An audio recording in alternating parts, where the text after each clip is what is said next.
Kailangan nating pagdaanan ito, yung pagtawag, yung pagpapala, at yung pagpira-piraso bago pa man maibahagi sa mga tao.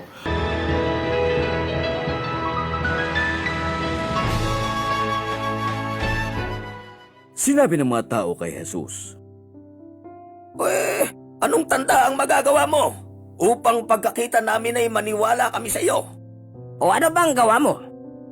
kumain ng mana sa ilang ang aming mga ninuno ayon sa nasusulat. Binigyan sila ng tinapay mula sa langit at kumain sila. Talagang sinasabi ko sa inyo, hindi si Moses ang nagbigay sa inyo ng tinapay mula sa langit. Ang aking Ama ang nagbibigay sa inyo ng tunay na tinapay na mula sa langit. Ang tinapay ng Diyos ang pumapanaog mula sa langit at nagbibigay buhay sa mundo. Panginoon, lagi mong ibigay sa amin ang tinapay na ito. Ako ang tinapay ng buhay. Hinding-hindi magugutom ang lumalapit sa akin at hindi mauuhaw kailanman ang naniniwala sa akin.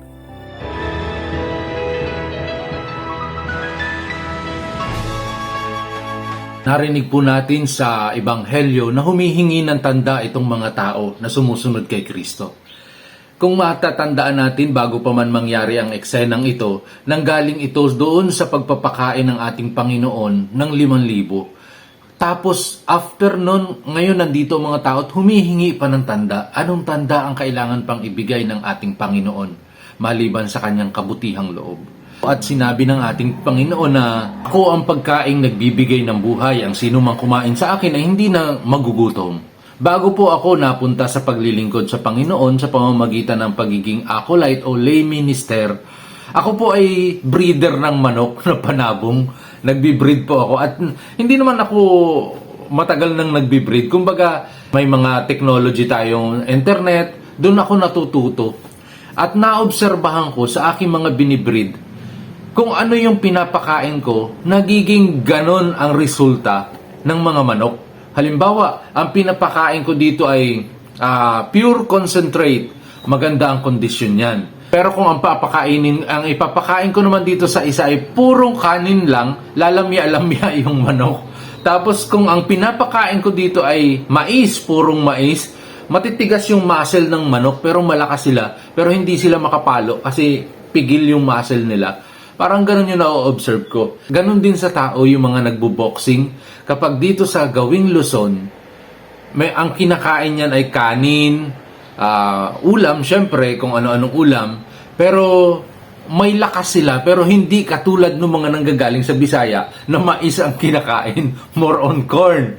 Talagang katulad nila, hindi naman laging mais, pero mas madalas ang mais. Katulad ni Manny Pacquiao, si Janrel Casimero, mga mga bato-bato ang katawan yan. Talaga ang lalakas nila sumuntok. At kahit na yung mga sino-sino pa, mas maraming boksingerong lumalabas dito sa Bisaya o Mindanao, parte ng Mindanao, kaysa dito sa Luzon. Depende yun sa kinakain. Sa wikang Ingles, mayroon nga tayong kasabihan na we become what we eat. So, kung ano yung ating kinakain, nakikita yan sa ating resulta sa ating katawan. So, itong ating Panginoon, sinabi niya na ako ang tinapay na nagbibigay buhay.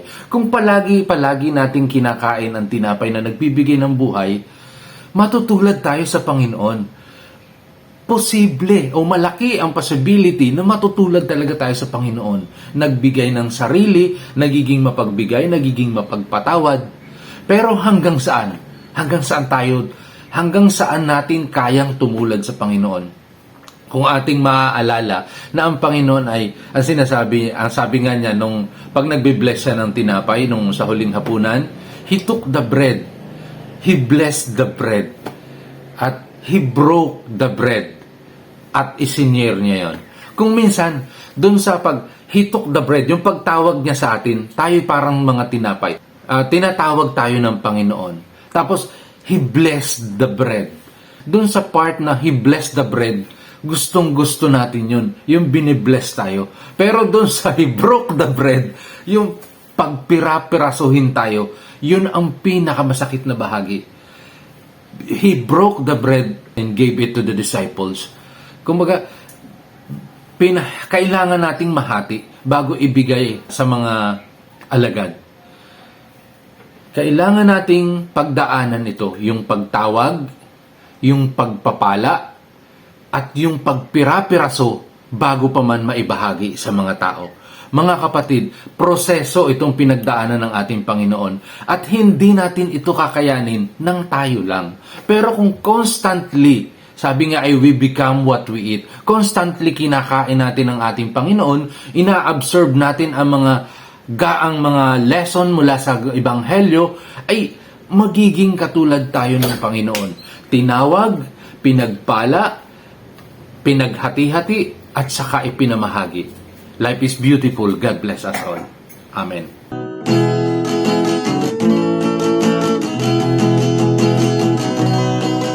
Buhay mo at buhay ko ay mahalaga. Kahit nasa mundong ito ay may kusang, laksan ng damdamin mo ang iyong kalooban. Ang tulong niya'y laging makakamtan. Bigyan mo ng halaga ang tanging buhay mo. Ang Diyos ang nagbigay ng pag-asa. Doon sa langit na walang hanggan, ikaw ay liligaya.